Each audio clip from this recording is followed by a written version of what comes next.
ओम नमः शिवाय। मित्रों, मैं राजकुमार परम कल्याण साधन यूट्यूब चैनल में आप सभी लोगों का तहे दिल से स्वागत करता हूं।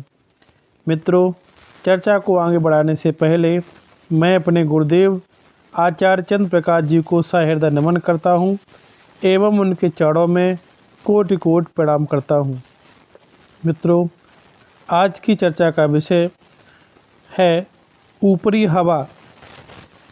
अगर आपके ऊपर, आपके परिवार वालों के ऊपर कोई ऊपरी हवा यानी कोई भूत प्रेत का साया बना हुआ है, तो आप उस भूत प्रेत का साया जो है उसे आप कैसे पहचान सकते हैं और उसका निदान क्या है। उसका ऊपर निदान का मतलब है उसका उपाय क्या है। ऊपरी कोई बाधा है, कैसे पहचानें और उसका उपाय कैसे करें। तो ये सारी जानकारी आपको इस वीडियो के माध्यम से मिलने वाली है। तो आप लोग वीडियो के लास्ट तक बने रहिएगा, वीडियो को बीच में छोड़ करके मत जाइएगा। अगर आप वीडियो को बीच में छोड़ करके जाते हैं तो आपको इससे पूरा लाभ आपको प्राप्त नहीं हो पाएगा। चलिएगा, वीडियो स्टार्ट करता हूँ। प्रायः सभी धार्मिक ग्रंथों के ऊपरी हवाओं, नज़र दोषों आदि का उल्लेख मिलता है। कुछ ग्रंथों में बुरी आत्मा, कुछ ग्रंथों में इन्हें बुरी आत्मा कहा जाता है, तो कुछ अन्य में भूत प्रेत और जिन्न कहा जाता है। यहाँ ज्योतिष के आधार पर नज़र दोष का विश्लेषण प्रस्तुत है। ज्योतिष सिद्धांत के अनुसार गुरु, पितृदोष, शनि, यम दोष, चंद्र व शुक्र, जल देवी दोष, राहु, सर्प व प्रेत दोष, मंगल शाकिनी दोष, सूर्य देव दोष एवं बुध कुल देवता दोष का कारण होता है। राहु, शनि व केतु ऊपरी हवाओं के कारण ग्रह है। जब किसी व्यक्ति के लग्न यानी शरीर, गुरु यानी ज्ञान, त्रिकोण यानी धर्म भाव तथा द्विस्वभाव राशियों पर पाप ग्रहों का प्रभाव होता है, तो उस पर ऊपरी हवा की संभावना होती है। ऊपरी हवा का लक्षण क्या होता है? उसका लक्षण होता है नज़र दोष से पीड़ित व्यक्ति का शरीर कपकपाता रहता है। वह अक्सर ज्वर, मिर्गी आदि से ग्रस्त होता है। कब और किन स्थितियों में डालती है ऊपरी हवा किसी भी व्यक्ति पर अपना प्रभाव? जब कोई व्यक्ति दूध पीकर या सफ़ेद मिठाई खाकर किसी चौराहे पर जाता है, जब कोई व्यक्ति दूध पीकर या सफ़ेद मिठाई खाकर के किसी चौराहे पर जाता है, तब ऊपरी हवा उस पर अपना प्रभाव डालती है। गंदी जगहों पर इन हवाओं का वास होता है। गंदी जगहों पर इन हवाओं का वास होता है, इसीलिए ऐसी जगहों पर जाने वाले लोगों को ये हवाएं अपने प्रभाव में ले लेती हैं। इन हवाओं का प्रभाव रजस्वला स्त्रियों पर भी पड़ता है। कुएं, बावड़ी आदि पर इनका वास होता है। विवाह व अन्य मांगलिक कार्यों के अवसर पर ये हवाएं सक्रिय हो जाती हैं। इसके अतिरिक्त रात और दिन के 12 बजे दरवाजे की चौखट पर इनका प्रभाव होता है।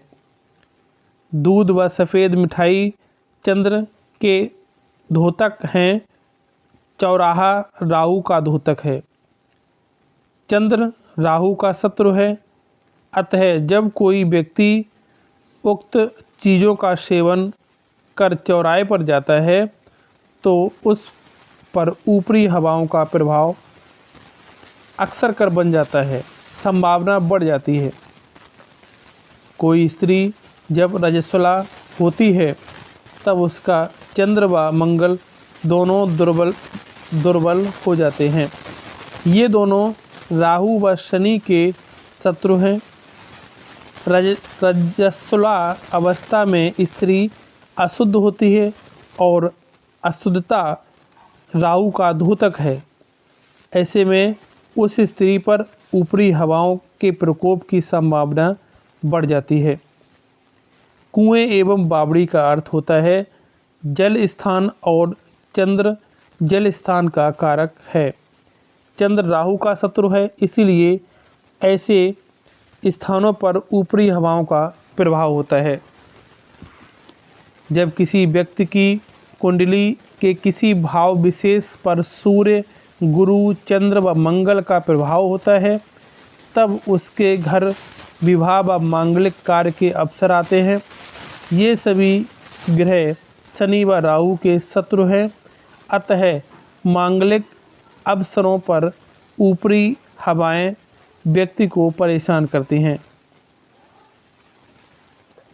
दिन व रात के 12 बजे सूर्य व चंद्र अपने पूर्ण बल की अवस्था में होता है।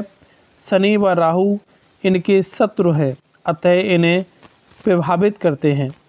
दरवाजे की चौखट पर राहु का द्योतक है, अतः जब राहु क्षेत्र में चंद्र या सूर्य को बल मिलता है तो ऊपरी हवा सक्रिय होना शुरू हो जाती है। मनुष्य की दाईं आँख पर सूर्य का, बाईं आँख पर चंद्र का नियंत्रण होता है, इसीलिए ऊपरी हवाओं का प्रभाव सबसे पहले आँखों पर ही पड़ता है। यहाँ ऊपरी हवाओं से संबंध ग्रहों, भावों आदि का विश्लेषण प्रस्तुत है। राहु केतु, जैसा कि पहले से उल्लेख किया गया है, शनिवत राहु ऊपरी हवाओं का कारक है। यह प्रेत बाधा का सबसे प्रमुख कारक है। इस ग्रह का प्रभाव जब भी मन, शरीर, ज्ञान, धर्म, आत्मा आदि के भावों पर होता है तो ऊपरी हवा सक्रिय होती हैं। शनि, इसे भी राहु के समान माना जाता है। यह भी उक्त भावों से संबंध बनाकर भूत प्रेत पीड़ा देते हैं। चंद्र, मन पर जब पाप ग्रहों राहु और शनि का दूषित प्रभाव होता है और अशुभ भाव स्थित चंद्र बलहीन होता है, तब व्यक्ति भूत प्रेत पीड़ा से ग्रस्त होता है। गुरु, गुरु सात्विक ग्रह है। शनि राहु केतु से संबंध होने पर यह बल देता है। यह दुर्लभ स्थिति में ऊपरी हवाओं जातक पर अपना प्रभाव डालती हैं। लग्न, यह जातक के शरीर का प्रतिनिधित्व करता है। इसका संबंध ऊपरी हवाओं के कारक राहु, शनि या फिर केतु से होता है। इस पर मंगल का पाप प्रभाव प्रबल होता है तो व्यक्ति के ऊपर हवाओं से ग्रस्त होने की संभावना बनती है। पंचम, पंचम भाव से पूर्व जन्म के संचित कर्मों का विचार किया जाता है। इस भाव पर जब ऊपरी हवाओं के कारण पाप ग्रहों का प्रभाव पड़ता है तो इसका अर्थ यह है कि व्यक्ति के पूर्व जन्म के अच्छे कर्मों में कमी हो जाती है, अच्छे कर्म फल अल्प हो जाते हैं, तो प्रेत बाधा योग बनता है। अष्टम, यह भाव को गूढ़ विद्याओं व आयु तथा मृत्यु का भाव भी कहते हैं। इसमें चंद्र व पाप ग्रह या फिर ऊपरी हवाओं के कारक ग्रहों का संबंध प्रेत बाधाओं को जन्म देता है। नवम, यह धर्म भाव है। पूर्व जन्म में पुण्य कर्मों में कमी रही तो यह भाव दुर्लभ होता है। राशियाँ, जन्म कुंडली में 200 भाव राशियों यानी मिथुन, कन्या, मीन पर वायु तत्व ग्रहों का प्रभाव होता है तो प्रेत बाधा होती है। बार, शनिवार, मंगलवार, रविवार को प्रेत बाधा की संभावना प्रबल होती है। तिथि रिक्ता तिथि एवं अमावस्या प्रेत बाधा को जन्म देती है। नक्षत्र वायु संज्ञक नक्षत्र प्रेत बाधा के कारक होते हैं।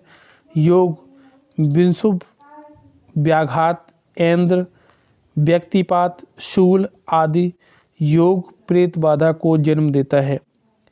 करण विष्ट, किस्तुन और नाग कारणों के कारण व्यक्ति प्रेत बाधाओं से ग्रस्त होता है। दशाएं मुख्यतः शनि, राहु, अष्टमेश व राहु तथा केतु से पूर्णतः प्रभावित ग्रहों दशांत दशा में व्यक्ति के भूत प्रेत बाधाओं से ग्रस्त होने की संभावना रहती है। धन्यवाद साथियों।